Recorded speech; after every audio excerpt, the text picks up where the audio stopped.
Hi comic fans, it's Walt, back again with single issue reviews, and it's a few number ones, also a few series that I catched up on where I lagged behind, and very diverse, from indie to DC to Marvel. Let's get into it. Justice League number one by Scott Snyder and Jim Chunk, I'm not sure. Great artist. I really like the opening. You probably know that there was a miniseries preceding this year, the relaunch of the Justice League, and I haven't read the miniseries, the No Justice one.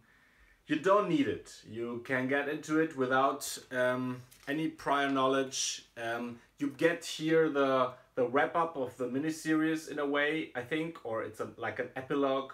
And there is a new adventure starting right away. As you can see by those 2 pages here, it's a very dense book.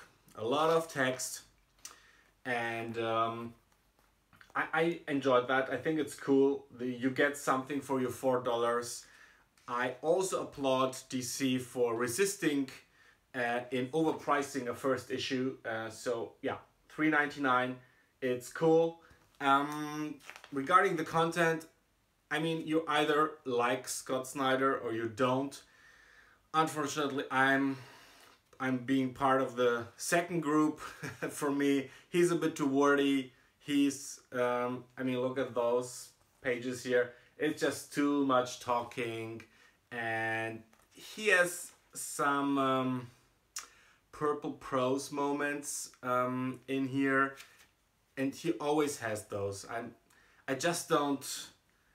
I can't really enjoy his writing. I'm a bit sad about it because, like I said, everything else is pretty well done here. It's starting right with an action scene, and it looks like a complex, interesting story, but it was a drag to really complete it. So I don't think I will continue with it. The art is fantastic. Small spoiler, skip the next part if you don't want to be spoiled at all. There is a new Injustice League here featuring DC's most prominent villains, and yeah, it's also a kind of a spotlight on Martian Manhunter, who's now part of the team again, and yeah, I really wanted to like it more than I did. That's all I can say, but I think if you're a fan of the Justice League and of Scott Snyder, this won't be a letdown at all. It's exactly what you expect from this combination. Alright, next up is Shade the Changing Woman. You remember maybe, if you watch my videos regularly, that I was a big fan of Shade the Changing Girl, especially of the first half of it.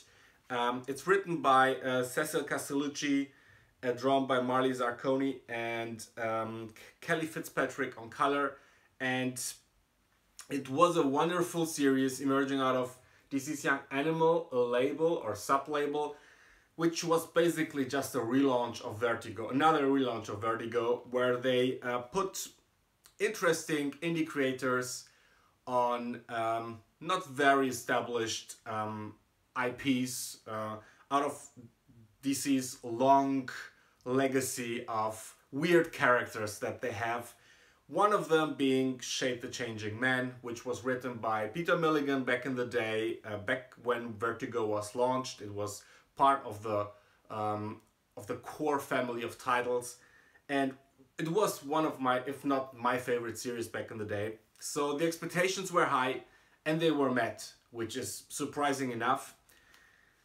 But then something happened, and I'm not sure what it is, but the promise and the potential of DC's Young Animal wasn't quite,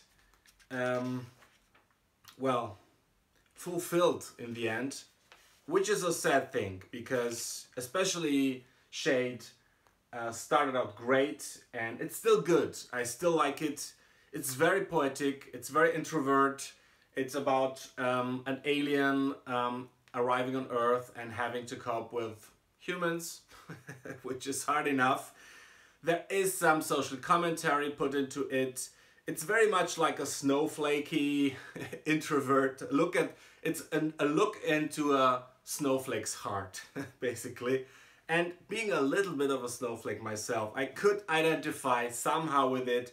Some stuff is a bit not to my liking, or maybe I'm just old or not progressive enough. I don't know. But I was willing to just like skip over this whole stuff because the writing was really good and I love the art. It's fantastic. I think the trio of the three lady creators did an amazing job. It's one of the best looking books that I'm aware of. And yeah, they relaunched the series now.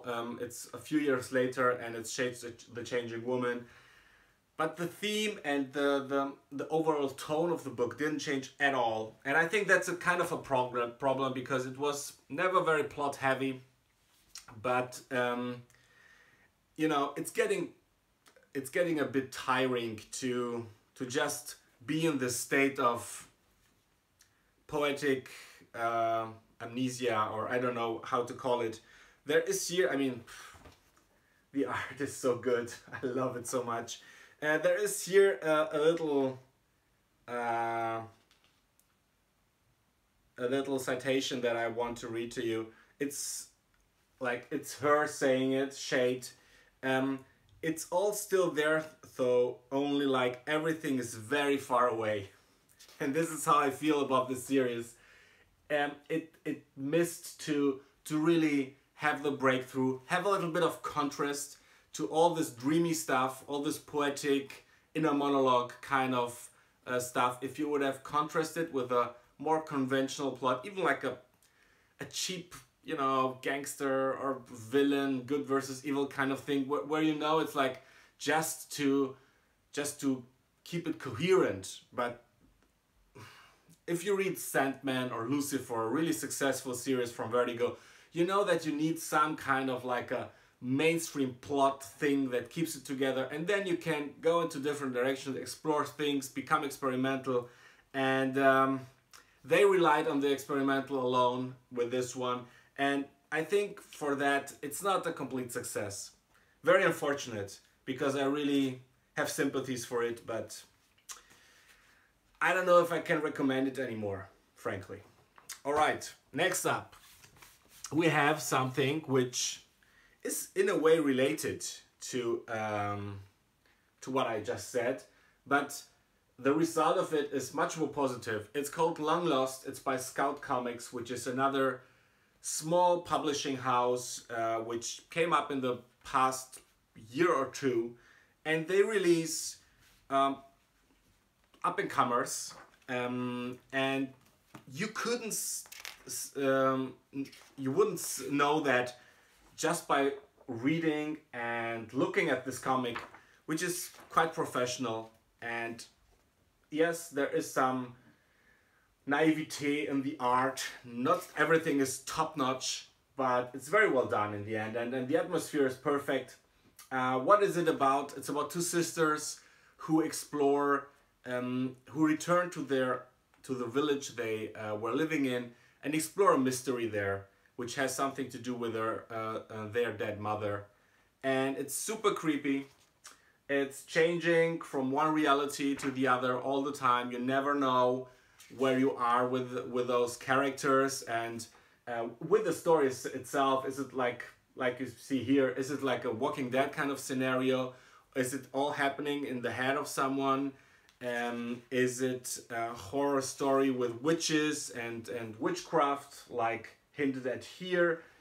But it's never, it never gets, it's not a random throwing of shit and see what sticks, but it feels like a coherent saga, which is explored in this first series of 6 issues, and will be continued in a second one.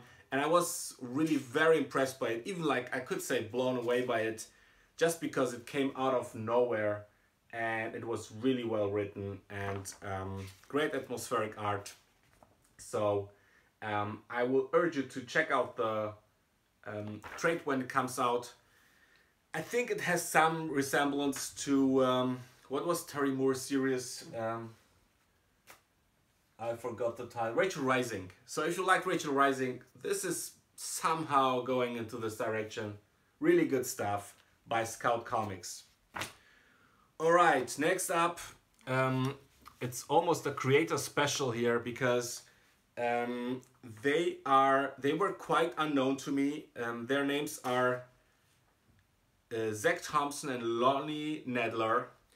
And they're creators at Black Mask Comics, and they have this new series, Come Into Me, which is super eerie, as you can tell by the covers. I would say it's, and I think it's, I've read it somewhere, it's not my coining, it's Cronenberg meeting Black Mirror.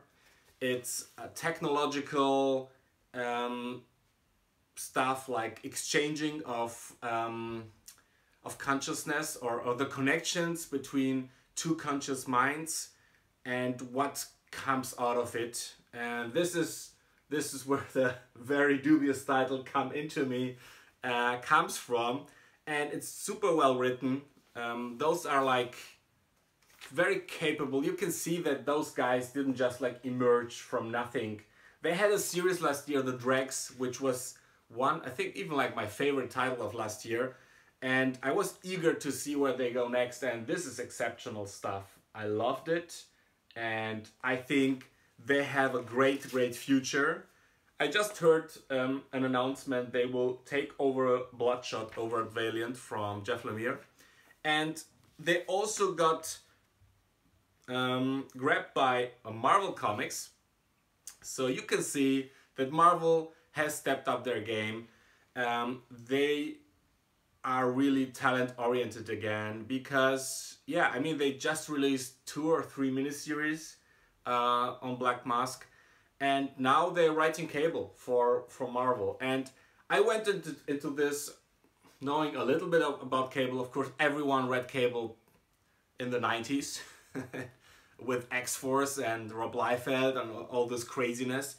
But, you know, I don't have a big connection to the character. I've seen him in Deadpool 2, which I absolutely adored. Great film. And it made me, like, want to check out some contemporary work with him. So, yeah, it was a perfect fit. So I grabbed the 3 issues that are out and written by those 2 super talented guys. Fantastic artwork by Germán Peralta. I know the name, I can't really connect it to any title, but the art is really good. And the coloring. And the story is, yeah, it's all over the place in the best way. So it's jumping from different eras of Cable and tries to establish like a meta narrative about Cable's past, his basic story, his basic conflict, his relationship with his daughter Hope, his relationship towards his parents, his motivation. So it's like a rebuilding, rebranding of the character, but also very much a continuity porn for people who know their Cable comics. So they jump back in time, and there's a reference to some X-Force or Cable issue from the 90s, and I think it's much more enjoyable for people who know their Cable than for me. For me it was a bit hard to understand what's going on. Having said that, I still enjoyed it. It's still well written, and it's kind of fun, and the next issue will be set in the time when X-Force, the original X-Force, was a thing. So here's the teaser, and I can wait for it because I, of course, like every kid, I used to like X-Force back in the day. But you know what I wanted to convey to you is that those guys are really to watch out for, and I think they will be some of Marvel's biggest writers in a very short time from now. And you heard it here first. It's I never can keep the names. It's Lonnie Nadler and Zach Thompson. remember those guys. They will go for the big guns in a very short time, I'm pretty sure. Alright, let's continue with Marvel Comics. They had two number ones recently. The relaunch of Hulk, the Immortal Hulk. It's, I don't know, the 10th relaunch of Hulk in a few years already. But I have to say, it was a very good one, very successful one.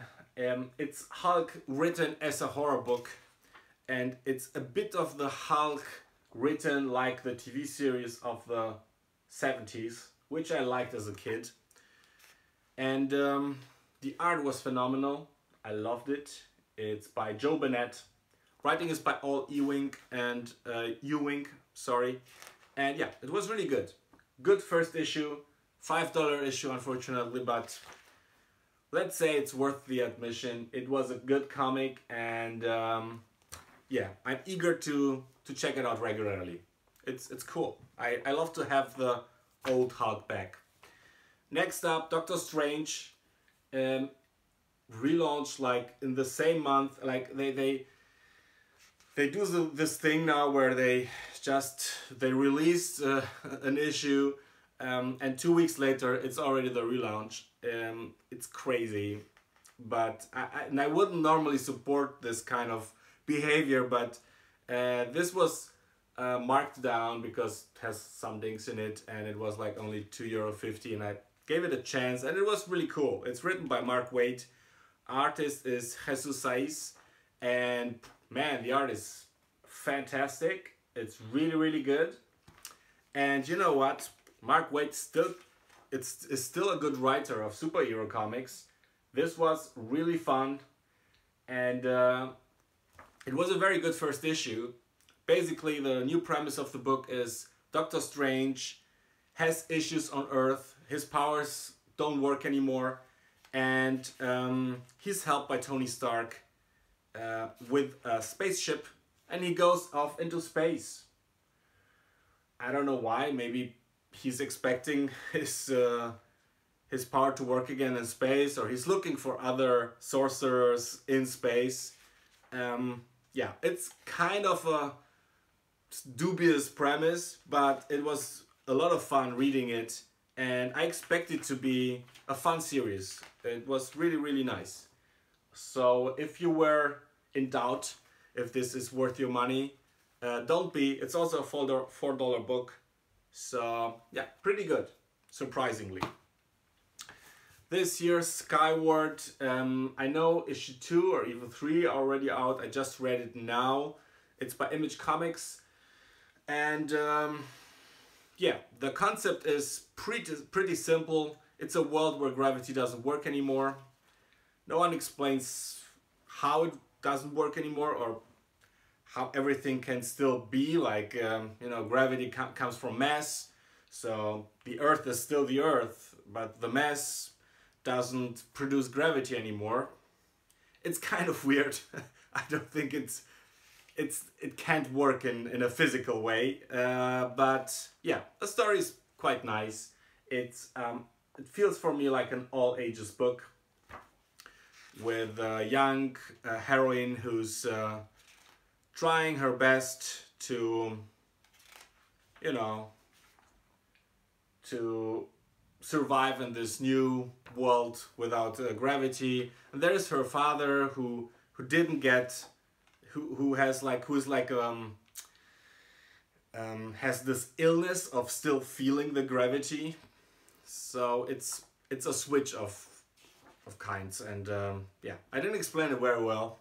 But there are more reviews online of Skyward. I wasn't in love with it, I have to say. I'm just not the audience for it. So if you're interested in it, please watch another video on YouTube where they do a better job at explaining it. Next up, Harbinger Wars #1. No, it's Harbinger Wars 2 #1, which is the new big crossover from Valiant Comics. And I loved the pre-issue, I don't know, how do they call it, the prelude. They're doing this thing now with prelude and epilogue and whatever, aftermath and whatever. They should have like gone for a 6-issue miniseries, but yeah, well, So you should have read it, by the way. It's you can skip it, the prelude, but it's much more interesting if you know what this is all about. It's basically Livewire, who was a student of Harada, of the Harbinger mastermind, and who's now turning into kind of a renegade, together with a few other psychots, I think they're called, like the Valiant word for mutants. And yeah, they get into conflict with the state, and this is what the whole story will be about. The state want to control them, and they don't trust the state, and they want to stay independent. Not super original in itself. Also, this issue wasn't like as good as the prelude, but I trust Matt Kindt, who's writing this, and I really like the art by Thomas Giorello on it, so I will definitely stick with it. This might be the last interesting phase of Valiant. You know, they were like, the creators of the new Valiant were like forced out of the company, which was a bit sad. And Eric Heiserer, who wrote Secret Weapons, one of the best miniseries of the last years, he already announced that he won't write for Valiant anymore, and Joshua Dysart is kind of, I don't know what's happening with him, frankly. He was supposed to write another Harbinger epilogue or something. It wasn't announced now, and I don't think it will ever come. What was announced were like 4 new series, one of which is another event coming up for 2019, and the aforementioned new Bloodshot book by Nadler and Thompson. So yeah, watch out for Valiant Comics. They're doing a really good job right now at telling great stories with great art, and not being too convoluted in their continuity. Okay, next up is Dark Horse. We have three number ones by Dark Horse, one of which was quite of a letdown. It's Aliens, Dust to Dust. I only bought it because of Gabriel Hartmann's art. He's also writing it, but I don't know, he's just not a good writer. He had a one-shot from Image 1 year ago or so, which was pretty nice. But other than that, I mean, this was, you could tell that he's just not, he's not able to write a good story. It's a very... Unfortunately, my card was full, so I will just continue from here.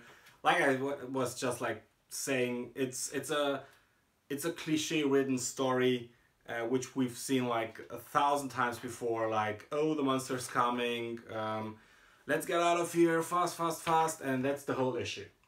You know, like just running away from the monster. Which, you know, we've had so many Aliens stories already. We don't need this necessarily. If only for the art maybe, but you know, he should just like let his wife Corinna Bacco write the stories, and he should stay on art where he's really good at. So no recommendation for me for this one here. Next up is Blackwood, which is another number one in a, I think, ongoing series by Dark Horse. It's written by Ivan Dorkin from 90s fame. he wrote some quirky, funny books back in the 90s, and it's written by drawn by Veronica and Andy Fish.